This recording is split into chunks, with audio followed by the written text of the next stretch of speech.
speaking with Dr. Nancy White today, and we're talking about a number of different topics. Let's start with the ADD and ADHD. First of all, when it comes to little kids, how do you diagnose that, and is it tough to diagnose with little ones? Well, no, it's not tough to diagnose because in today's world, if they have any kind of attentional problem or focusing problem, they call it ADHD. And what's happened is it's become a bucket, and it's just a bucket of symptoms. When I started this more than 20 years ago, it was something very specific. What it meant 20 years ago, it meant that the theta waves, which are very low frequency, slow waves, the theta waves predominated over the beta waves, which were the fast waves and the focused attention. And we had ratios that we looked at of theta to beta. And that's what we then labeled ADD or ADHD. Actually, at that time, it was even ADD with and without hyperactivity.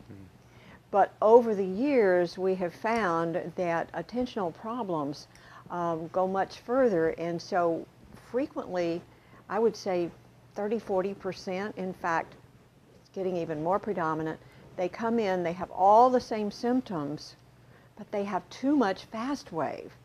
And it's that their brain is a runaway brain and they can't get control of their thoughts.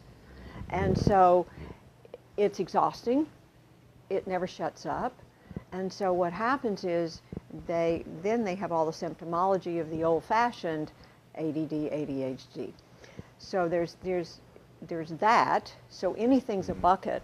But then also for the diagnostic thing, I always start out with what I call the quantitative EEG, which is a computerized EEG. And you look to see the brainwave patterns.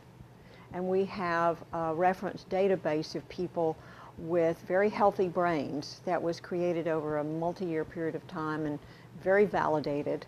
And you compare the data from that patient to the data from the database, and you get back in standard deviation, so you get the brainwave pattern, and you get where is it out of the norm. And so that's really how we work with it and how we train it, is what's the pattern here. And so as you can see, multitudes of patterns can create attentional problems. And these are things, when we talk about the theta beta waves, you can physically test for, so you have Absolutely. A black or white diagnosis? Mm-hmm. Okay. Yes, it's not near as nebulous as it is out there in the newspaper, in the literature, in the TV. It's like, it's not really like that. Mm-hmm. And almost anything in nowadays could be called ADHD. Mm-hmm. Is it becoming more prevalent in the last 10 or 20 years? I mean, you hear a lot of people say, well, I acted like that when I was a kid. I couldn't pay attention. Or is it just that we know how to diagnose this better? I think it's a combination of both. You know, 20, 30, 40, 50 years ago, I look back and I clearly was ADD. But I was in a world where teachers had time, where teachers were really there to be sure the student did well.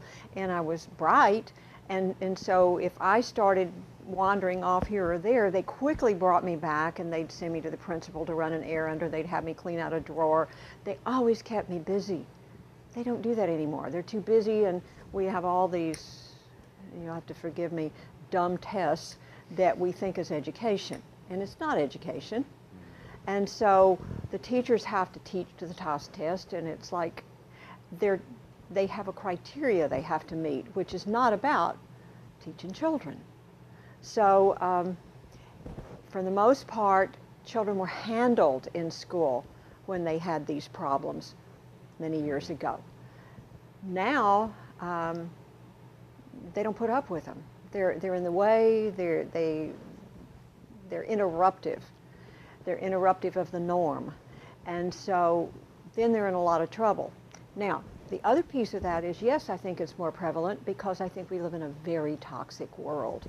And our very toxic world really affects the brain tremendously. We also are all in fast foods, which affects the brain. In fact, almost everything affects the brain. And so with the kind of world we're living in, the brain is not as functional as it used to be in an overall sense.